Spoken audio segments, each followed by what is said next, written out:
Солнце слепит букет цветов. Кажется, все это на долгий срок. Школьных будней бурный поток. Уроки, записи в дневник, звонок. Одноклассница в платье цвета сирень. Учитель строгий за смех и за дверь. Родители в школу и домашку в рюкзак. Время быстро летело, но как это так? Знаю, как это так.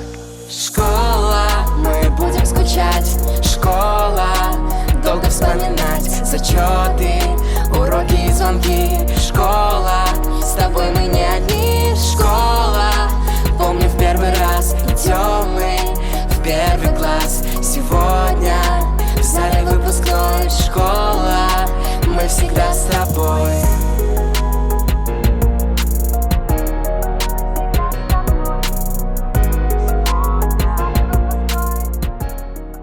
Алға ұмтыл тек алға, алда қойған мақсатқа.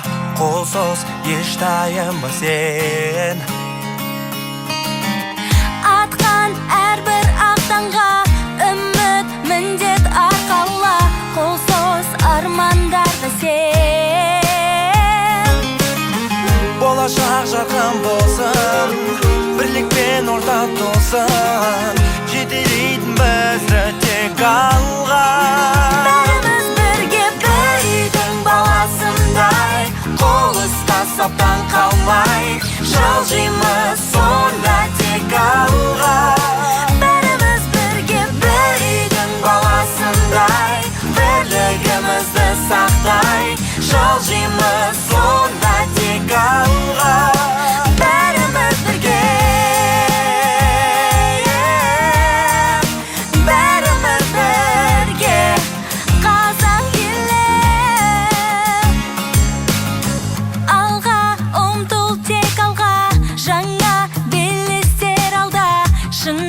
Шыңға биікте бір үйдің баласындай. Бірлігімізді сақтай, жылжимыз сонда тек алға. Бәріміз бірге. Бәріміз бірге.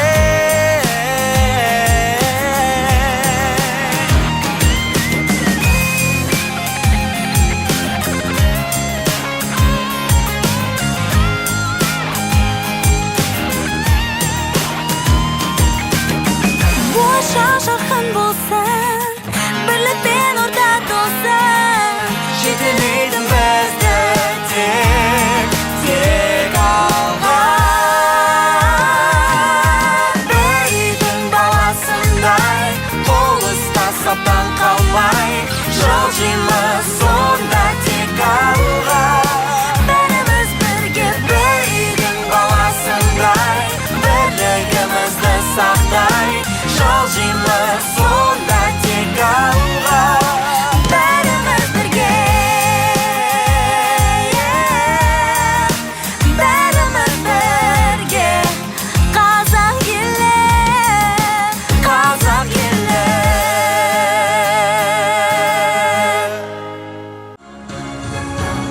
Армысыздар, құрметті қонақтар, ұлағатты ұстаздар. Қайырлы күн, ардақты ата-аналар, мектеп бітіруші түлектер.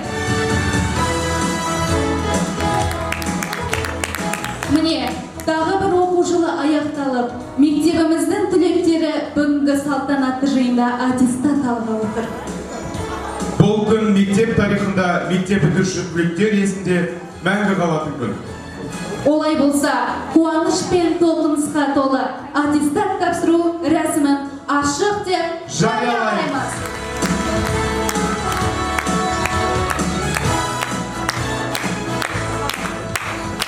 Қадірлі көрермендер, ерекше қошеметпен орнымыздан тік тұрып, бүгінгі күннің басты кейіпкерлері биылғы жылы мектеп қабырғасынан түлеп ұшатын 2023 жылдың түлектерін қарсы алайық. Сынып жетекшісі Бектенбай Дәулетжан Талантұлы.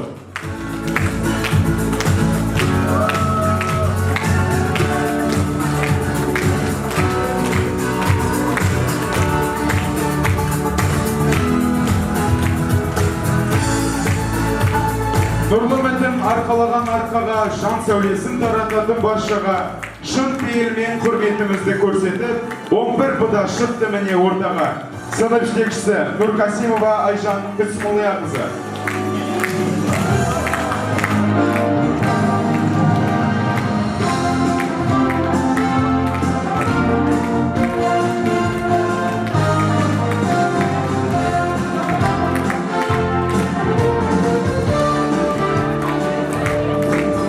Алдарында сандырау жолдары тұр, күлектен мықты маман болғалыдыр. 11-ші әсініп ұл қыздары жаңа өмірге жолдама алғалыдыр. Сынып жетекшісі Дүйсенова Гүлзағира Қастайқызы.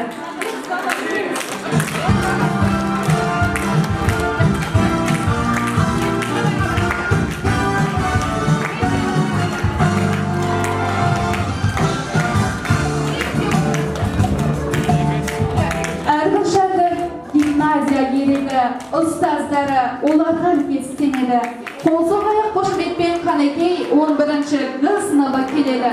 Сынып жетекшісі Мырзабекова Ұлпан Оразбекқызы.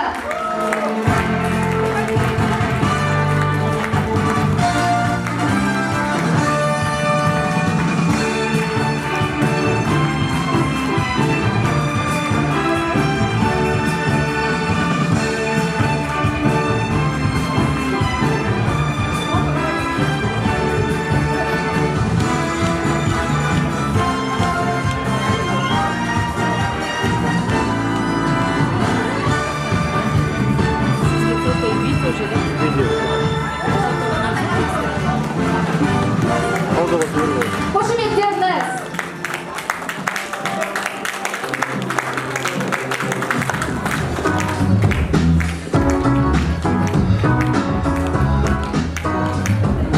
Ұлым ер жетті деп қуанған күн, қызым бой жетті деп қуанған күн. Сан жылға еңбек ақталып, қолға аттестат алып қуанған күн. Алғашқы сөз кезегін құрмет орденінің иегері гимназия директоры Тілеубай Сания Өскенбайқызына беріледі. Ер жетті, қызыңыз бой жетті, қолдарына аттестат алып, мектеппен қоштасар сәтте жетті. Бұл сіздің әке ана атанған күні, арманыңыз болған, осылар ер жетті, қашан қолына құжат алып, үлкен өмірге араласады деген арманыңыз бүгін сөз жоқ жүзеге асып отыр. Армандарыңыздың орындалуымен шын жүректен құттықтаймын. Кез келген ата-ана өмірге келген ұл қызының бақытты болғанын, бағының жанғанын, өмірден өз орнын тапқанын қалайды. Олай болса, сіздерді шын жүректен бүгінгі әдемі сәтпен құттықтаймын. Бүгін мінекей балалар 11 жылғы білім деңгейін көрсететін, өздерінің қаншалықты еңбектенгендерін көрсететін, қолдарына мемлекеттік құжат аттестат алғалы тұр. Кәдеге жарар құжат болсын деп тілеймін сіздерге. Ал енді айналайын шәкірттерім, ұлдарым, қыздарым, 11 жыл партада отырып, мектеп бітіретін сәтте жетті. Ешкімге өтірік нәрсе емес, қашып жүріп, мектепке келмей жүріп, қашан осы мектептен құтылар екенбіз деп жүріп, мінекей сол күнге де жеттіңдер. Бір-бірлеріне сол күнге жеткендеріне қол соғып қойыңдар. Өмір деген түзу жол емес, өмірдің жолының бұралаңы да бар, соқпағы да бар. Анда-санда маңдайынан сипай отырып, серт еткізіп, есіңнен тандыратын сәттері де бар. Қандай сынаққа кезіксеңіздер де, еш мойымай, мықты болып, сынақтарды жеге жүріп, алға қарай басуларыңды аналық шын жүрегіммен тілеймін. Бақытты болыңдар, дендеріңіз сау болсын айналайындар. Қазақстанымыздың ірге тасын онан сайын мықты ететін мамандар болыңдар. Шын жүректен соны тілеймін. Ал ұстаздар қауымын тағы да бір ұядан ұшып жатқан қарлығаштарыңыздың қанаты талмасын, өмірде биік-биік белестерді бағындырсын, нағыз шыңның шынары болсын шәкірттеріміз деп тілеймін. Тағы да бір оқу жылының сәтті аяқталуымен. Айтар сөз бәрі көп, әсіресе ұлдарым айтқым келеді. Біздің елдің жігіттері жігіттердің төресі дейді. Біздің елдің жігіттері ұлы мұхит кемесі дейді. Ұлдарым, ер азамат атына лайықты, ұлықты, ақылды, мықты, нағыз ер азамат болыңдар деп тілеймін. Ал қыздарыма, қылығы мен қылықты болатын, нағыз қазақ қызына тән мінезі бар, ата-ананың атына кір келтірмейтін, ұя бұзбайтын, нағыз қазақтың қыздары болсын деп тілек қосамын. Аман болыңыздар. Тойларыңыз тойласын, құрметті ата-аналар. Балаларымыздың дендері сау болсын. Тең жақсылықтарында кездесіп, қуанысып, жүздесіп жүруді Алла барлығымызға нәсіп етсін. Үлкен рахмет, қошеметтеріңіз. Ертеліктен есейіп ата-ана үмітін ақтаған бүгінгі түлектеріміз бүгінгі кештің басты кейіпкерлері. Сапалы білім мен тағылымды тәрбиемен өскен ұл-қыздарымыз отанымыздың қазынасы, елдің ертеңгі елеулі тірегі.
сыныпты да әсерлі сәтке де келіп жетті.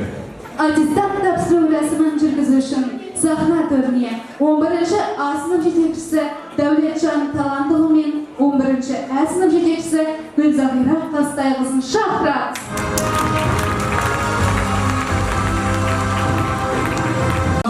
20-ші жылдың түлектері балапандары. Бүгін мектеп бітіру кештеріңіз құтты болсын.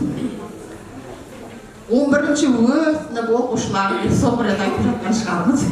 Балапандарым, сендердің бүгінгі күні бал дәурен балалық шақтарымен өткізген және де тәлім тәрбие алған, білікті білім алған алтын ұя мектептерімен қоштасатын сәттерін келіп жетті. Жаңадан келесі өмір баспалдарына аттағалы тұрсыңдар. Айналайын балапандарым, сендерге сәттілік тілей отырып ақ жол тілеймін. Болашақта бір керемет жақсы маман иесі болатындарыңа және де еліміздің керемет жан ашыр азаматы мен азаматшалар болатындарына шын сеніммен айта аламын. Айналайын балапандарым, ақ жол. Құрметті ата-аналар, бүгін балаларыңыздың қоштасу ең соңғы мектеппен қоштасу сәті құтты болсын. Балапандарым, енді ары қарай сендердің жандарыңда ата-аналарың әр уақытта өз ата-аналарыңды сыйлап, құрметтеп, әр уақытта құрметтеп жүрулеріне шақырар едім деп айтамын. Біз ұстаздар қауымы әр уақытта да сендерді ұмытпаймыз. Сендерді ұмытпай мектептеріне, ұшқан ұяларыңа, ұстаздарыңа келіп тұрады деп ойлаймын. Ал балаларым 23 жылдың түлектері сәт сапар.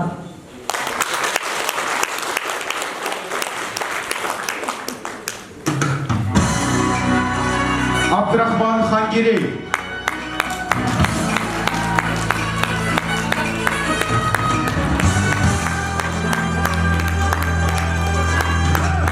Жұмабек Арсен.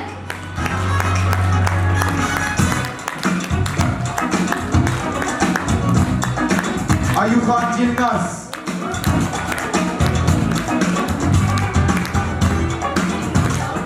Алибеков Бекболат.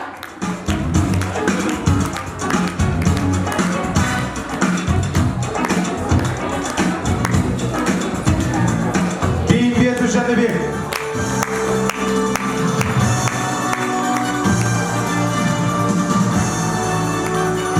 Ерланұлы Нұрали.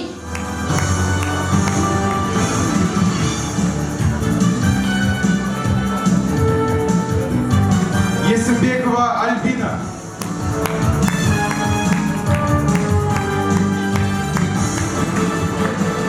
Жакен Алимхан.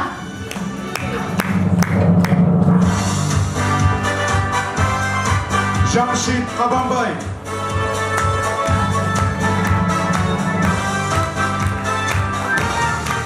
Жолдасов Жантуар. Колдейбекова Сымбат.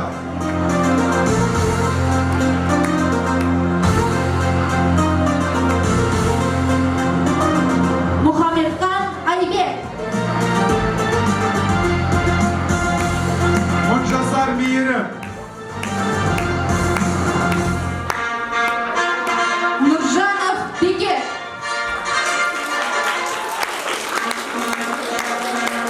Нұрғали Аделя. Сахарбаева Асем.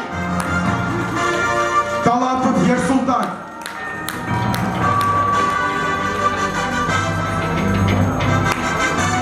Тулебек Алишер. Ыбырайхан Қайырхан.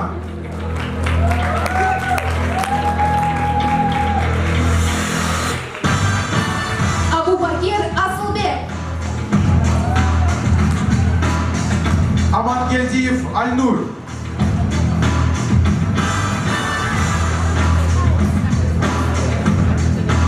Арнор Алия.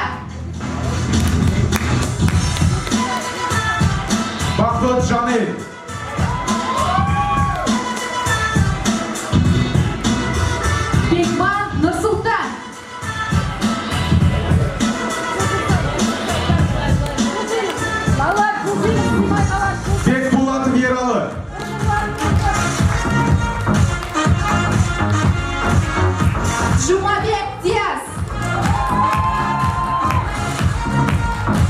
Нурлан Аджай.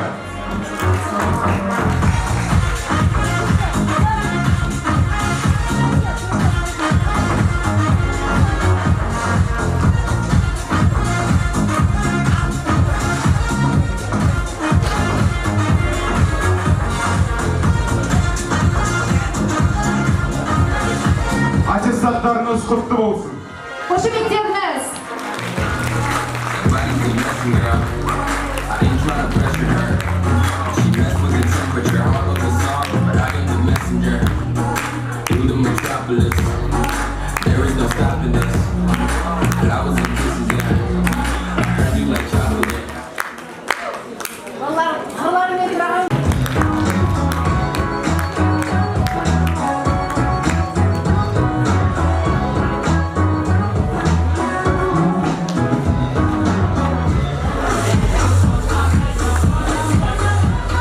Келесі кезекте өмірдің жаңа бір белесіне қадам басқалы тұрған түлектеріміздің жыр шумақтарына берелік. Қабыл алыңыздар.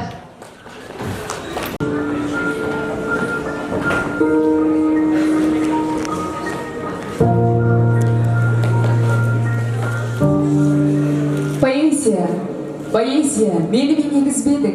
Сен мені сезесің, мені кездедім.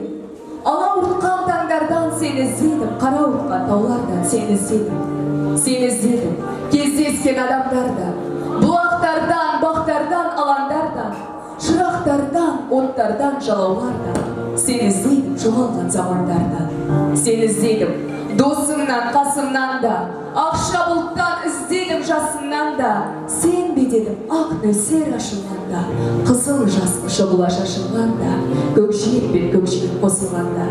Сені іздедім, зеңбірек гүрсілінен, күннен, түннен, гүлдердің бүршігінен, қуаныштан түршігу күрсінуден, жүректерді іздедім дүрсілінен. Сені іздедім, сезімге ушараптан да, минуттерден іздедім сағаттан да. Сені іздедім, іздеймін тағат бар ма? Сені маған егіз қылып жаратқан ба? Мектеп туралы. Мектеп жайлы айталдық па бізіға, шәкіртіне қарайтын ел қызыға. 140-тан едім дейтін ұлыда, 140-тан едім дейтін қызы да. Мектебінің білім атты гүлбағы, дайындап еді берді өмірге тұлғаны. 140-та оқығам дейді сондықтан, әр шәкірді қыздар мен ұлдары. Әр түлектің еңбегін еткен бағалы, мектебінің есінде әркез қалады. Талай білім сынағында еңкеймей, 140-тың биік тұрған жалауы. Әрбір шәкірт өткеніне қараған, шығармайды өз мектебін санадан. 140-ым спортты өнер білімде, мықтылардың алдын талай ораған. Ұстаз аты ғажап етін сенеткен, табыс жолы алынбай дешертектен. Бұл жерде де талай ұстаз бала үшін еңбек еткен, қажымастан тер төккен.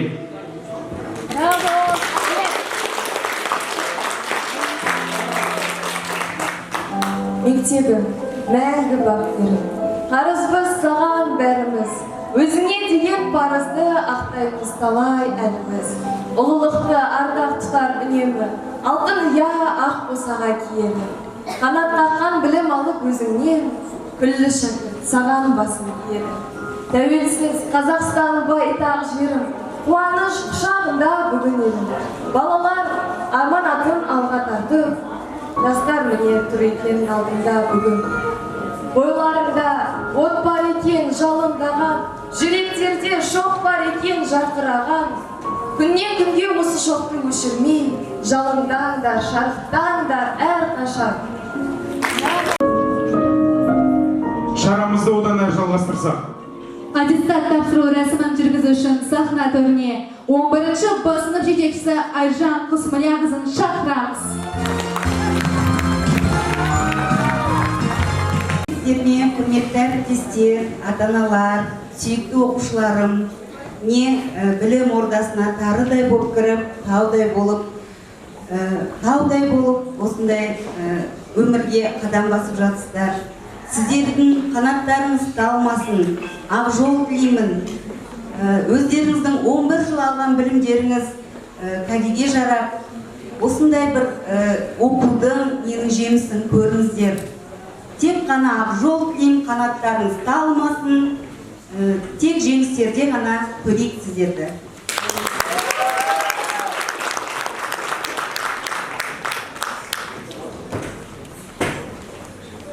Амантаев Алмаз.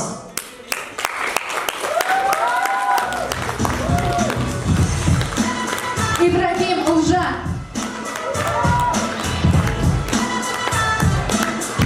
Молдахметова Алуа.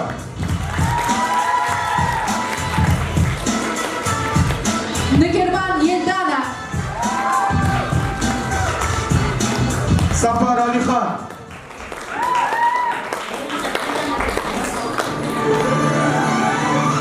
Тилабекова Арай.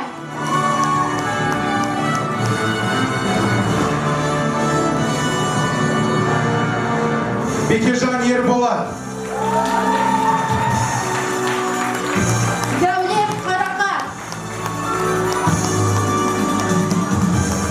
Ежтаев Ерлан. Жақанова Қуаныш.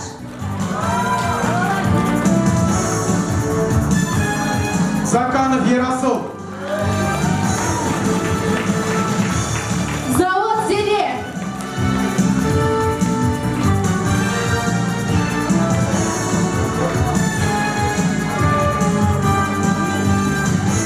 Каирова Динеля. Карим Айрин.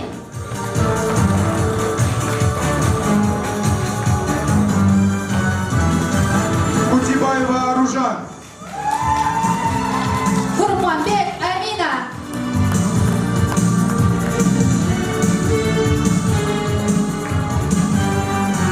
Мухаммедканова Аружан. Мұқайбаева Тоғжан. Нұрахмет Аянат. Сейітова Сабина.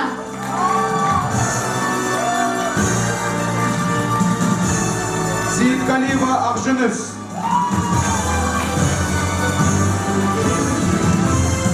Туребекова Аида.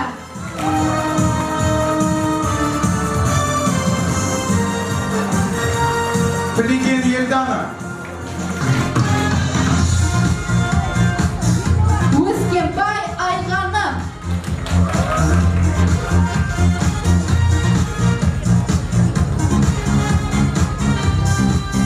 Сейіткамал Сакен.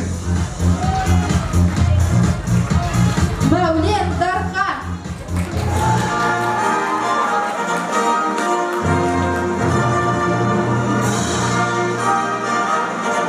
Досым қызы Ақбота. Татьянов Арман. Қошеметтеріңіз.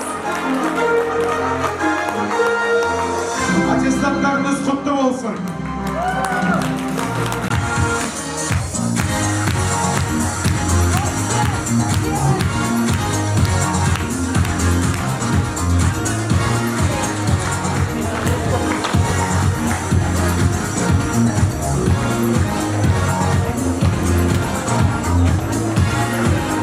Сахнаға түлектерді 11 жыл бойы баптап, білімдерімен сусындатқан ұстаздарға деген ыстық ықыласын әнмен білдіру үшін тағы да жас түлектерді шақырайық. Қошеметтеріңіз.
Өзіңмен өткен қыс жазын қалдырған ізің мәңгілік жанымда тұрар жандырып ұстазым менің ұстазым сенімді сен ашпасаң не етер едім өмірден сырғасыз өтер едім ғажайып дүниенің сырын жайып қияға қызықтырып жетер едім ұстазым менің ұстазым өзіңмен өткен қыс жазын қалдырған ізің мәңгілік жанымда тұрар жаңғырып ұстазым менің ұстазым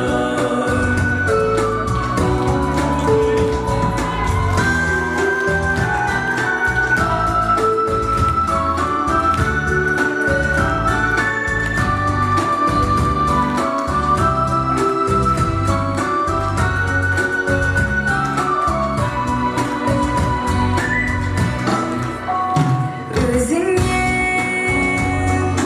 өмір бақсын ала бердім ұшырып мен алысқа қала бергім бойымда отың кетті ұшқынақтан келеді жана бергім жана бергім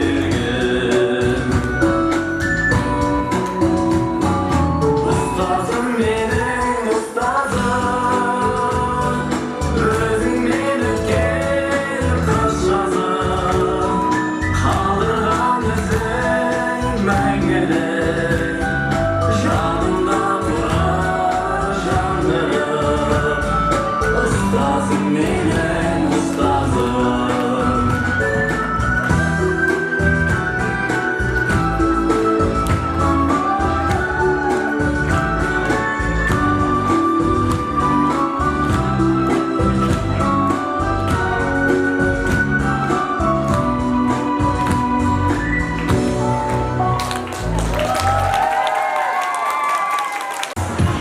Салтанатты жиынымыз одан әрі жалғастырсақ. Сахнаға тілектерді аттестат тапсыру рәсімін жүргізу үшін сахна төріне 11-ші класс сынып жетекшісі Ұлпан Оразбекқызын шақырамыз.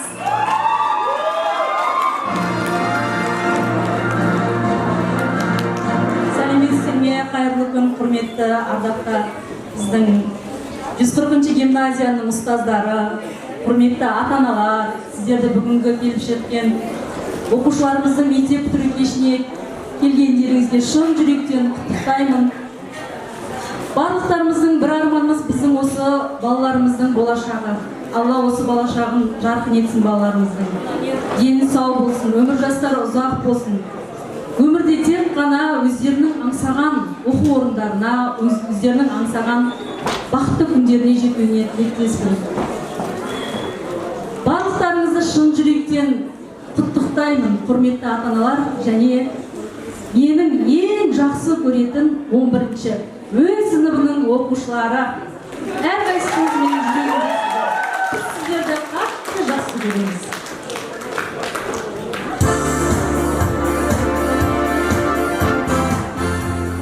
Олай болса аттестат тапсырсақ, Акбердиев Шадихан, Аманжол Мансұр, Армияш Альмира, Абдумуталип Ұлболсын, Бакиров Эльнур, Базарханова Диана, Баймахан Күжан, Ержан Ұлдана, Жадыра Аделя,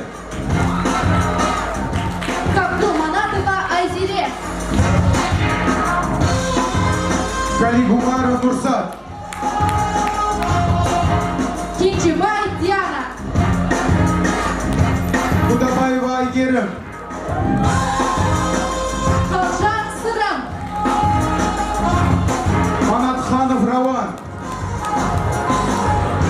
Мединова Мирас. Муратова Медина. Назагалиева Дениза. Нүсіпәлі Аружан. Сабдинова Айжан. Сейітқали Диана. Силугадиев Диас. Ускенбаева Алина. Хусаинов Асылжан. Аттестаттарыңыз құтты болсын.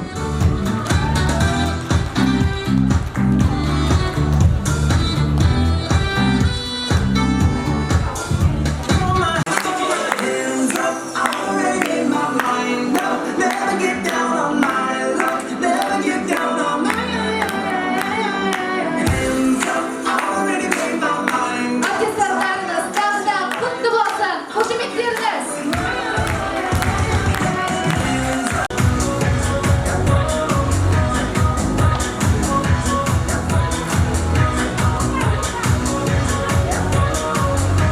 Өздеріңіздің құрметтеріңізге бір тамаша әнді қабыл алыңыздар.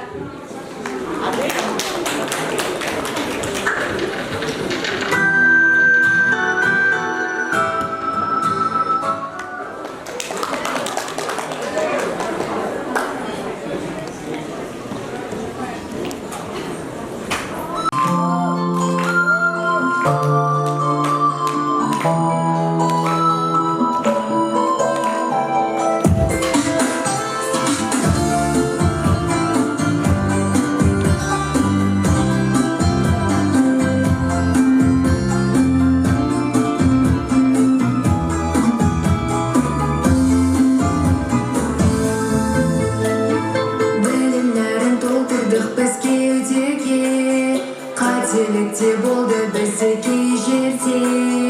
Үйретуден жалықпаған ұстаздар, жанашырда бола білдің көп жерде, көп жерде. Қош бол енді мектебім менің, сен де оқып, сен де көктедің. Қоштасар сәттің алтын ұямен, байқамай қалдым келіп жеткенін. Қош бол енді мектебім менің, сен де оқып, сен де көктедің. Қоштасар сәттің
Аттестат тапсыру рәсімін одан әрі жалғастырайық. Келесі кезекте сахна төріне директордан оқу ісі жөніндегі орынбасары Сафура Сәлімбайқызын шақырамыз.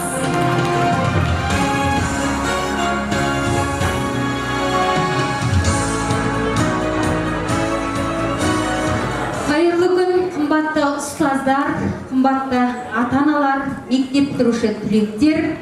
Бүгінгі күнге жеткенімізге мыңда бір шүкіршілік етейік. Сіздерді қуаныштарыңызбен құттықтаймын. Қымбатты шәкірттер, сіздерге Мұқағали мектебінің түлегі деген мөр басылды маңдайларыңызда. Екі жағдайда жиі сұраласыздар. Біріншісі, сіздер жетістікке жеткенде қай мектепті бітіріп едіңдер дейді. Сол кезде 140-шы гимназия деп мақтана айтатын сәттерің көп болсын. Екінші сұрайтын кез жеңілісімізде. Алла ол күнді бермесін сендерге, тек жеңісті күндерде ғана. 140-тың түлегімін деп мақтанып жүріңдер. Арманатты асыл мұратқа, бақыт атты бағалы мақсатқа жетіп, өмір аттың кәрімітті еш өкінішсіз өткізіңдер. Шарықтап, күннен күнге биік көрлеңдер. Жаманшылық өмірде сірә көрмеңдер. Басқан сайын қадамдарың құт болсын, ата-аналарына қуаныш сыйлайтын ұл-қыз болыңыздар. Қошеметтеріңіз. Сахна төріне Сәуле Сүйенбайқызын шақырғым келеді. Екеуміз бірге табыстайықшы осы салтанатты. Сіздің арнайы табыстайтын сәтіңіз бар десе де. Ерғалиева Жанерке. Құрманәлі Зере. Мұралбекұлы Баққоныс. Темирханова Айжан. Сенбек Айсана. Нұрбеков Алмаз. Оңғарбаева Аделия. Асан Диана. Жандосұлы Бағдаулет. Алмахан Жансая.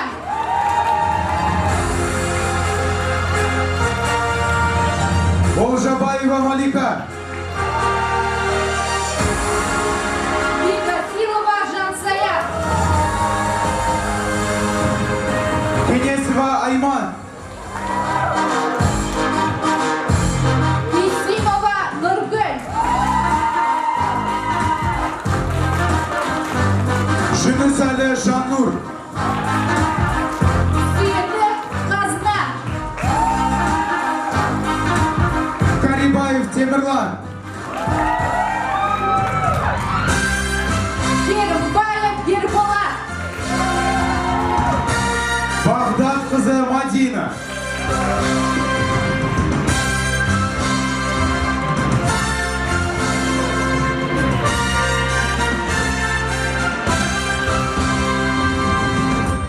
Аттестаттарыңыз құтты болсын.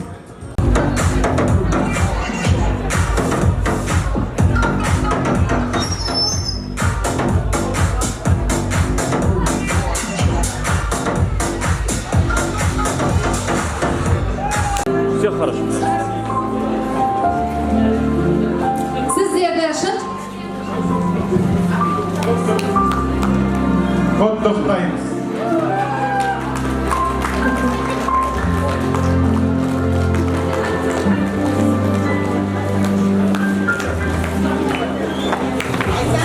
That body's a blessing, girl. I ain't tryna pressure her. She messed with the temperature, heart of the salt, but I am the messenger. Through the metropolis, there is no stopping this. кезеңді тағы да бір тамаша әнге берейік. Қошемет көрсетейік. That body's a blessing, girl.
Абай орденінің иегері гимназия директоры Тілеубай Сәния Өскенбайқызын шақырамыз.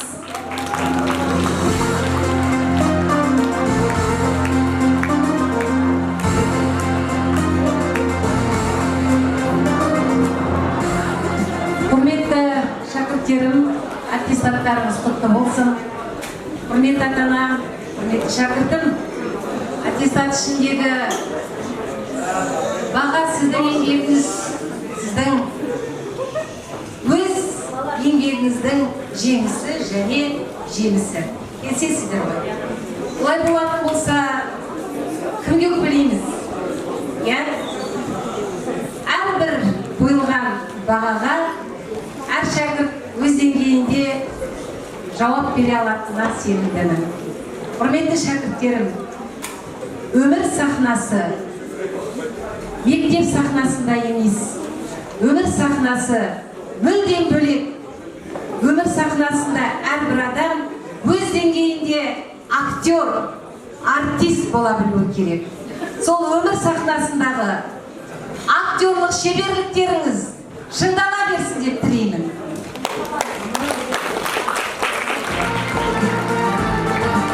Апабек Исмаил. Дін Мұхаммед Жігер.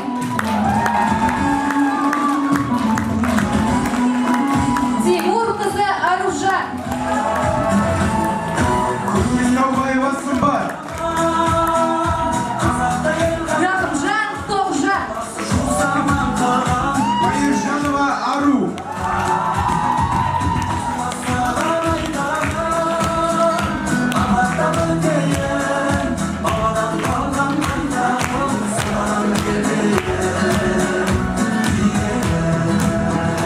Аттестаттарыңыз құтты болсын. Менің жанымда тұрған 6 шәкірт мектепті алтын белгіге бітіріп отырған шәкірттеріміз. Қошемет көрсетейік. Алтын белгілерін бүгін кешке салтанатты түрде қала әкімі Досаев мырзаның қолынан алады. Аттестатын мектептен беріп жатырмыз. Айналайын балаларым, Исмаил, Жігер, Аружан, Сымбат, Тоғжан, Ару. Аттарыңызға заттарыңыз сай, тамаша, азамат болыңыздар.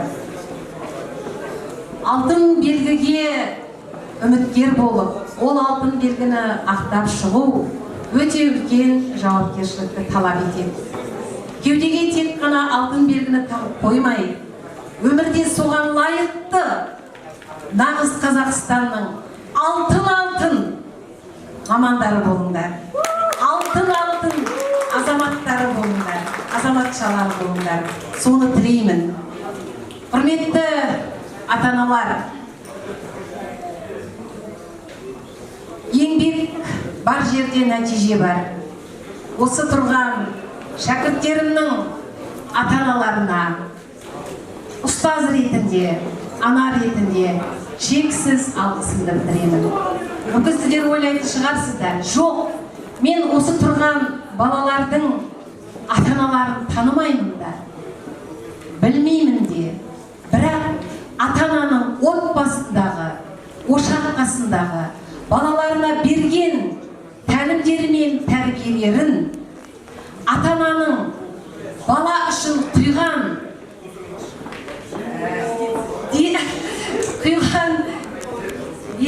депозиттер деп айтайыншы енді. Инвестиция деп айтқым келмейді, өйткені сіздер құйып болдыңыздар оны. Қазір мінекей депозит болып тұр. Олай болатын болса, осы шәкірттерді ата-аналар үшін де бір қошемет көрсетіп қойсаңыздар.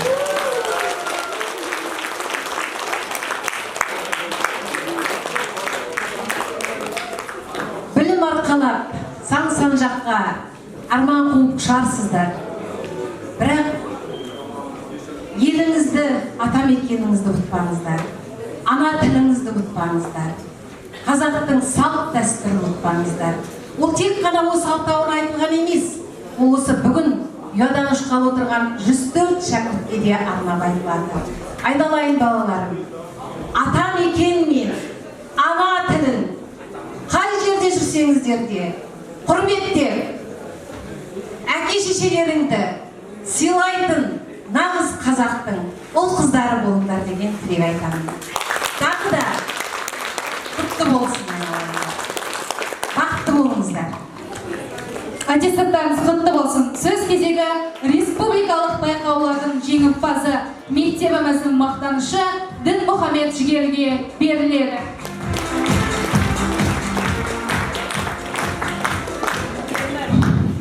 Ассалаумағалейкум, жиналған барша қауым.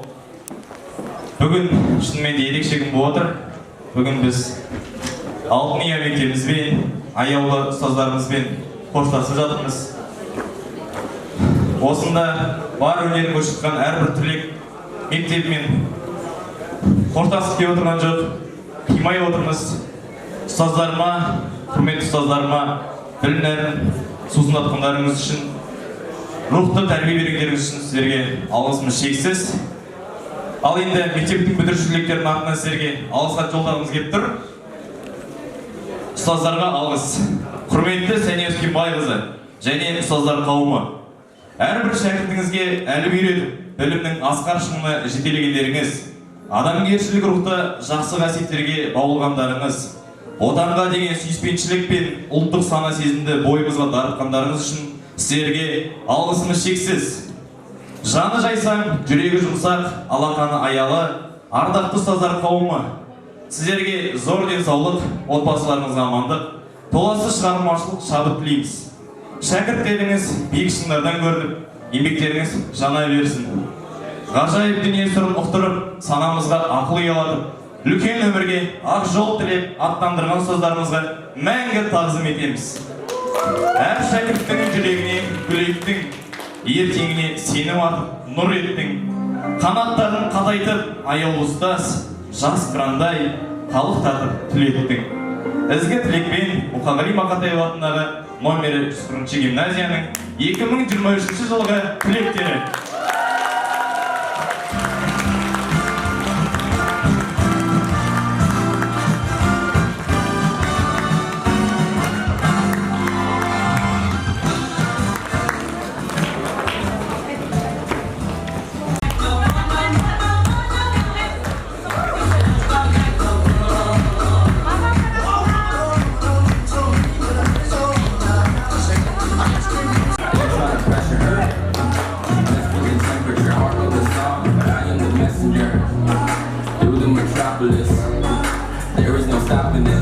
Бірлік деген даналар мен кемеңгер, бір-бірінді әрқашанда елендер, түрлі асу жолдарында тағдырдың, бір-біріне сүйеу болып демендер.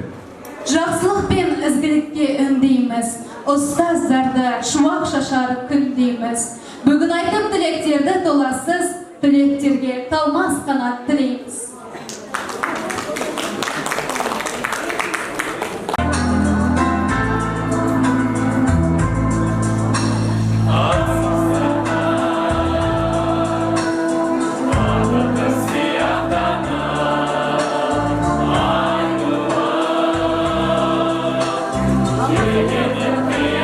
Yeah.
ақ тілегін ортаға шақырайық ата-ананы. Сөз кезегі Рузуддинова Гүлнар апайымыз бен сымбаттың әжесі Жүзімаділ апамызға беріледі. Отырған ата-аналар, ұстаздар, барлық бітіріп жатқан мектеп оқушылар, ақ жол тілеймін бәріне. Бұлай біздің жолымызды беріп, осындай үлкен құрметке ие болыңыздар. Жарылқаулар жарылқаудың қамінен, зет, абырой, ақ дәулет, не білесің деп тілектеріңді Алла Тағала қабыл етсін. Ақ жол. Құрметті ұстаздар, құрметті Сәния Өскенбаевна, құрметті барлық біздің сынып жетекшілеріміз, пән мұғалімдері, бастауыш мұғалімдері, біздің ата-аналар, құрметті біздің жас түлектеріміз, бүгінгі өмірге жолдама алған, аттестат алған керемет мерекелеріңіз құтты болсын. Бағандан айғайлап деп тамағы бар. Құрметті ұстаздар, 11 жыл аялап, тарыдай болып кірген балаларымызды таудай қылып шығарып, сол 11 жыл бойы берген білімдеріңізге, берген рухты тәрбиелеріңізге, еңбектеріңізге біз ата-аналар бас иеміз. Сіздердің отбасыларыңызға амандық, бақыттарыңызға баяндылық, еңбектеріңізге жеміс, творчестволарыңызға талмас қанат тілейміз. Құрметті шәкірттеріміз, сіздер шәкірттеріміз, ұстаздардың шәкірттері, біздің түлектеріміз, біздің балаларымыз, балапандарымыз, бүгінгі алған аттестаттарыңыз құтты болсын. Өмірлеріңізге берік, мықты жолдама болсын. Әрқашан Аллам жолдарыңызды ашсын. Ештеңеден сүрінбей, ақ жолмен алдыға қарай самғай беріңіздер. Құрметті ата-аналар, бүгін сіздерді өте көп көріп отырмын. Барлық жиналысқа осындай келгендеріңізде ғой. Танымайтын ата-аналар көріп отырмын.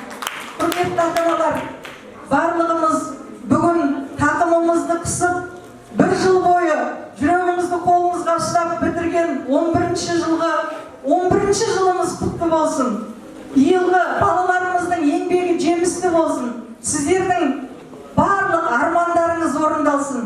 Енді бір Сапар апайдың алдында ақын болуға ұялмай-ақ өлең оқып берейін.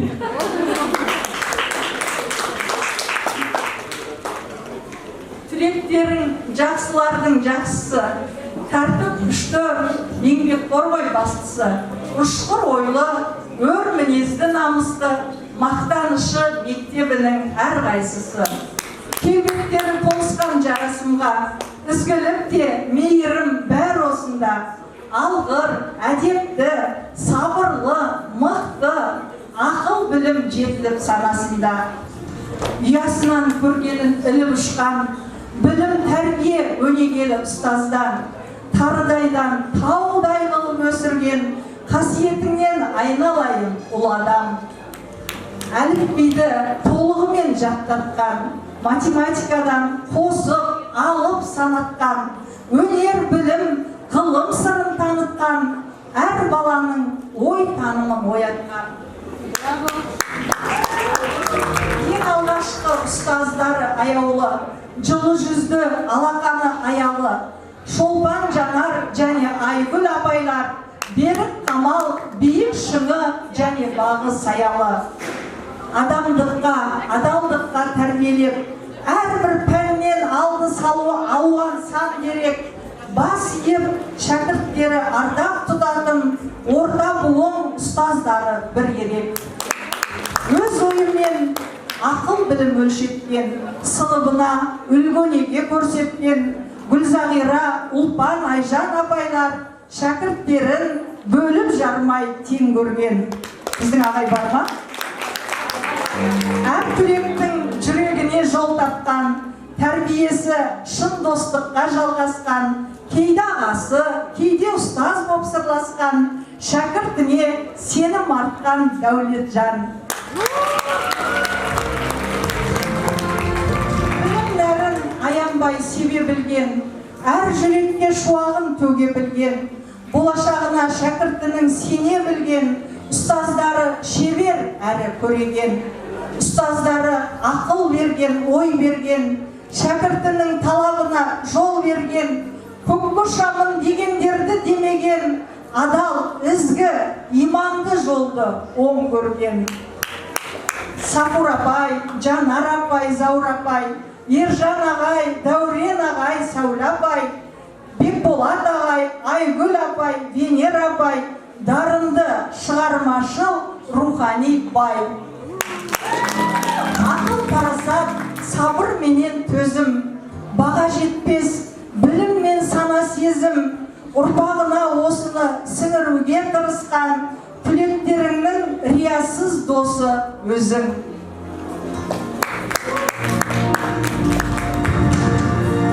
30 жыл тарихы бар осы таңда Мұқағали мектебінің көшбасшысы, шәкірттерін жетелеген арманға Сәния Өскенбайқызы жақсылықтың жаршысы.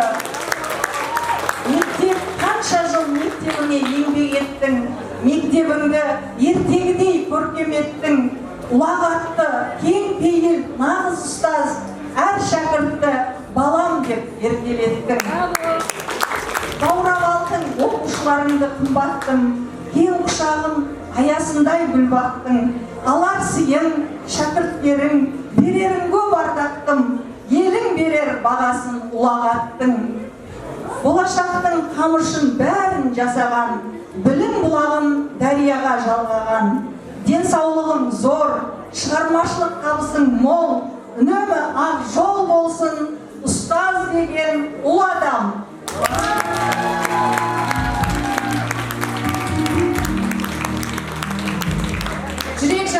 Жүрек жарты тілектеріңіз бен шашмақтарыңыз үшін сізге мынауыз. Қош айттеріңіз.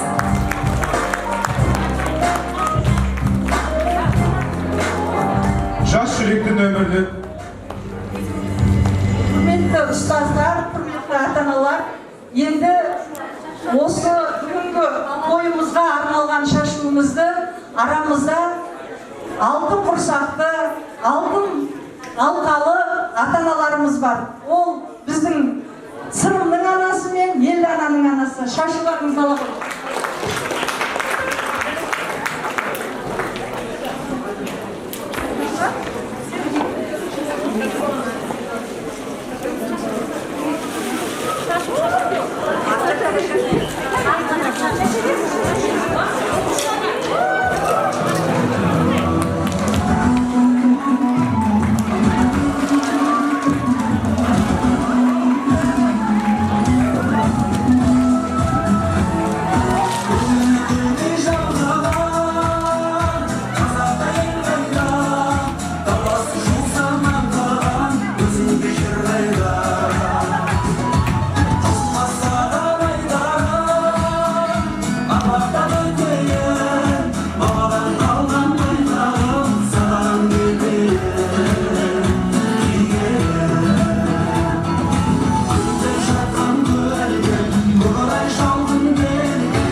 Жүректің өмірлік құштары гүл, бағбан ұстаз бауылған құстары бұл. Қоштасып бүгінгі күн ұясынан сол құстардың бір тобы ұшқалы тұр. Дес бермеген талай бәйге додада, тәлім алған 140-тай ордада, түлектерін түлеп ұшар ұяттан. Қос оғайы сап тізеп тұр алдында. Баршамыз бірге түлектердің бейне баянын тамашалайық. Міне біз де 11 жыл бұрын тарыдай болып кірген мектебімізден таудай болып шығып жатқан жайымыз бар. Біздің мектепте өтіп жатқан әрбір күніміз қуанышқа толы оқиға. Бүгін ұстаздар өздерінің 11 жыл бойы оқытқан оқушыларын ұясынан ұшырып жатса, ал біз үшін бүгін мектеппен қоштасатын ең қимас күніміз. Құрметті Мұқағали Мақатаев атындағы номер 1-ші гимназияның ұстаздар қауымына толығай табыс, шығармашылық жетістік тілеймін. Сіздерге мың алғыс. Сәния апай бастаған Мұқағали Мақатаев мектебі мәңгі жасасын. Менің білімдерімді өсірген ата-анама алғысымды білдіремін. Екіншіден менің қабілеттерімді байқап, оларды шыңдауға тырысқан, менің үнемі жарыстарға жетектеген мұғалімдерге және мектебіне алғысымды білдіремін. Баштасу жүрекке салмақ деп баласына адамды айтпақшы. Әрі құшын жүрегіне қимасы керіне елатқан ұстаздарға мың алғыс. Сіздерге, ата-аналарыма және де сыныптастар мен достарыма үлкен алғысымды білдіргім келеді. Себебі менің осылай тұлға болып қалыптасуыма үлкен әсер тигізді. Ұстаздарыма сіздерге шексіз алғыс айтамын. Осы жылы бізге бірге болып қолдауыңыз етіп, әрдайым көмектескен туысқандарыңызға көп рахмет. Сіздер бізге ұстаздың шәкірті екенін мақтанамын. Құрметті ата-аналар және ұлағатты ұстаздар, біздің сіздерге деген алғысымызды сөзбен айтып жеткізе алмаймыз. Сіздердің оқушыларыңыз мұхит асып, Америка, Европаға түсіп жатқан жастары бар. Және де Қазақстандағы ең керемет университеттерге грант алуға мүмкіндік алып жатырмыз. Ал оған дәлел біздің әлемдағы балдарымыз. Бұның барлығы да сіздердің арқаларыңыз. Біз сіздердің үміттеріңізді ақтауға аянбай тырысудамыз. Және де алғысымыз шексіз. Құрметті мұғалімдер, бізге 11 жыл білім бергендеріңіз үшін көп рахмет. Сіздердің арқаларыңызда сіздер берген білім арқылы біз қалған жерімізге өзіміздің болашағымызды құра аламыз. Көп рахмет. Мен өзімнен 11 жыл оқыған сыныптастарыма, достарыма, маған білім берген мұғалімдеріме және ата-анама үлкен алғыс айтамын.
Номер 140 гимназияның 2023 жылғы түлектеріне сіздерге үлкен алғыс білдіреміз. Біз басқа түлектерден өте қатты ерекшеленеміз, себебі біз сіздерді өте қатты жақсы көреміз. Біздің махаббатымыздың белгісі ретінде осы концертті қабыл алыңыздар. Сондай әсерлі бейнебаян, қошеметтеріңізді аямаңыздар.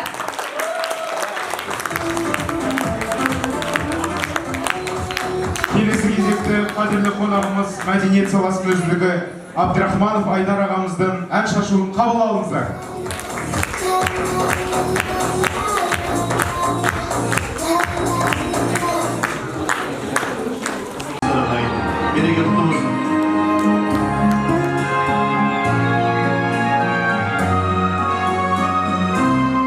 Море вернулось, гором чая, песня прибоя, рассвет пробуди, сердце как друга, море встречая, сердце как песня, летит из груди.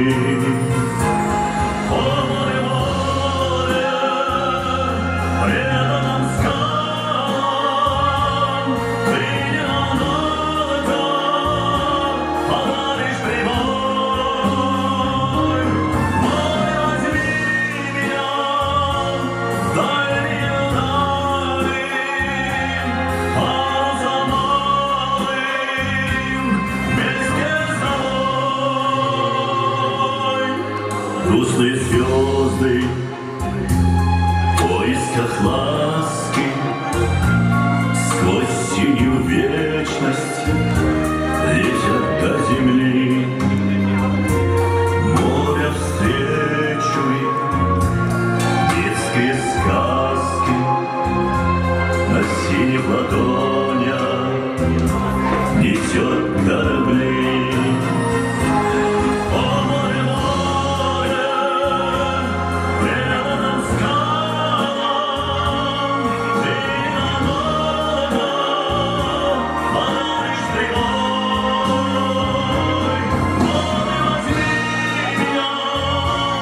Дай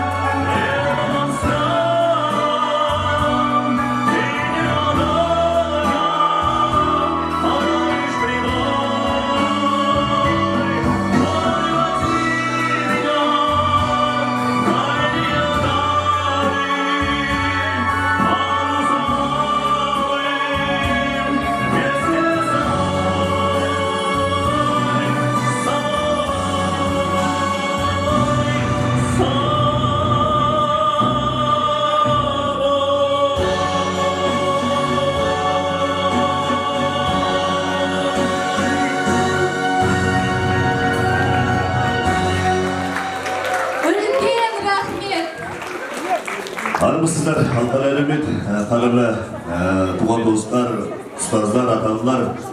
Мына бүгін енді әркімнің шаңырағында, отбасында қуанышты күн. Мінекей алтын қасықтай ұл тәрбиелеп, күміс қасықтай қыз тәрбиелеп, болашаққа мінекей жол ашып жатыр. Қуаныштарыңыз құтты болсын. Енді біздің сонау Алтай мен Атырау, Арқа мен Алатаудың ортасы мекендеген қазақ деген халық, сол ата-бабаларымыз найзаның ұшымен, білектің күшімен осы өскелең ұрпаққа мирас ретінде қалдырды. Енді сол аманатты алып жүретін осы жастар болашақ сендердің қолында. Енді осы болашақта әрқайсыңыз бір маман иесі болып, осы елдің шаңырағын, босағасын беріп ұстайтын осы сіздерге жалпы болашақта президентіміз үлкен үміт артады. Себебі бүгінгі жастар ертеңгі болашақ дейді. Сондықтан біз қазір әлем қарыштап дамып жатыр. Сол көшті біз қуып жету үшін бізге білімді жастар керек, өнерлі жастар керек, мықты спортсмендер керек. Сондықтан мынау қасиетті мектеп шаңырағынан ұшып жатсыздар. Бұл ақиық ақын Мұқағали Мақатаев атамыз енді еңбектеген баладан еңкейген қарияға дейін осы Қазақстан түкпіріне барып түртіп жіберсең осы Мұқағалидың өлеңін оқиды. Елмен келу себебі мына жерде Рақымжан Тоғжан деген қарындасым бар. Сол қарындасымыздың папасы сол Мұқағалидың ауылынан туылған еді. Сол Қарасазда туылған, сол мына жерде алтын құрсақта анасы отыр. Енді сол жалпы ұлт ұстазы Ахмет Байтұрсынов атамыздың керемет сөзі бар ғой. Білімді болу үшін оқу керек дейді. Бай болу үшін кәсіп керек. Мықты болу үшін бірлік керек. Осылардың жолында тек қана жұмыс істеу керек. Сондықтан осы үш қағиданы жақсы ұстасаңыздар, өмірде жаман болмайсыздар деймін. Ойлаймын. Сондықтан біздің бір ғана отанымыз бар, ол тәуелсіз Қазақстан. Тәуелсіз Қазақстан шаңырағы биік босағасы берік қып ұстайтын өздеріңіздің қолдарыңызда. Сіздерге президентіміз үлкен үміт артып отыр, тек алға. Сондықтан Мұқағалидың бір керемет өлеңі бар. Үш бақытым үшіншісін оқып жіберейін. Бақытым бар үшінші отан деген, Құдай деген кім десе отаным дерем. От сөнген жалғанда жан барсың ба, ойланбай-ақ келді аға, отал менен дейді. Сондықтан біздің ата-бабаларымыз кезінде қой үстіне боздарға жұмыртқалаған саман болса екен деп аңсап кеткен. Сол заманда қазір өмір сүріп жатырмыз. Сондықтан ел аман жұрт тыныш, бауырымыз бүтін болсын, атамекеніміз аман болсын. Үлкен рахмет. Қадірлі қонағымызға тағы бір қош келіп қояйық.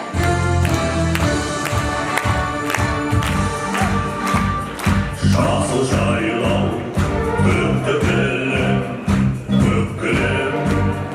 көккілемде көолдаймын, көккілем.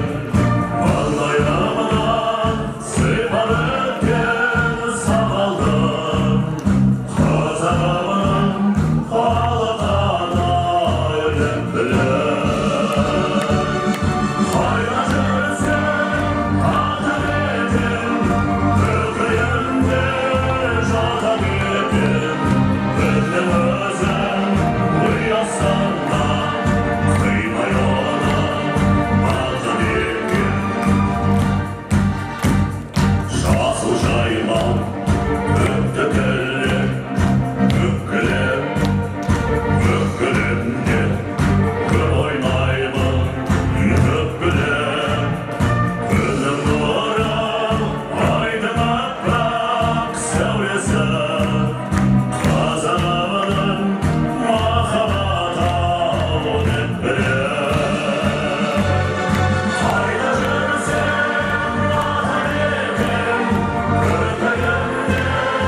Үлкен рахмет, қошеметтеріңіз.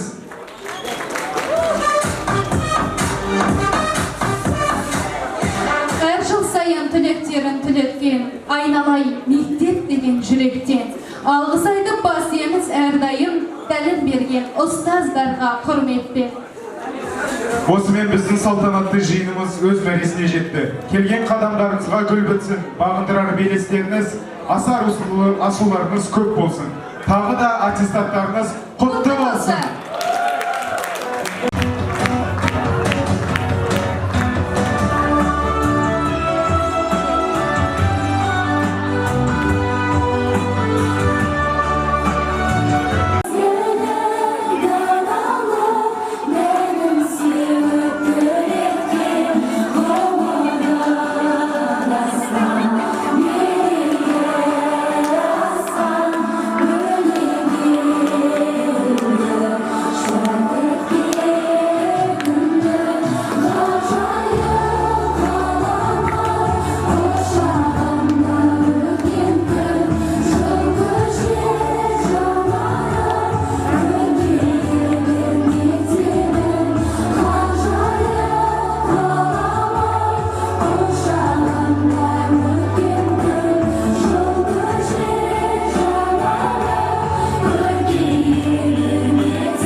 Қорытынды сөз кезегін құрмет орденінің иегері, гимназия директоры Сания Өскенбайқызына беріледі. Балаларым, қазіргі сөздерім өздеріңізге арналады. Бүгін қаламыздағы 214 мектептің барлық оқушыларына аттестат тапсырылды, құрметті ата-аналар. Айналайындар, ең бастысы сіздердің амандықтарыңыз. Сіздердің бүгінгі қуаныштарыңыз ұзақ жылдар болғаныңыз тілейміз. Сондықтан балалық шалалықтарыңызды ата-ана көтерер, ұстаз көтерер. Ал енді өмір деген анда-санда өзінің мінезін көрсетіп қояды. Сондықтан сіздерге өте үлкен өтініш, бүгінгі күні аман есен құжаттарыңызды алып, үйге апарып, қойып, мамаларыңыз рәсіметті асып, көрімдік жинайтын күн. Әліппен алып, әріптер танып, таудай болған біз тайрадай болып барып. Гүлді көктемім, күндей мектебім, шашатын ертеңіме жарық партадан. Қолсыздық аспанға, жаңа өмір бастауға, жетеміз біз асқарға. Партадан қолсыздық аспанға,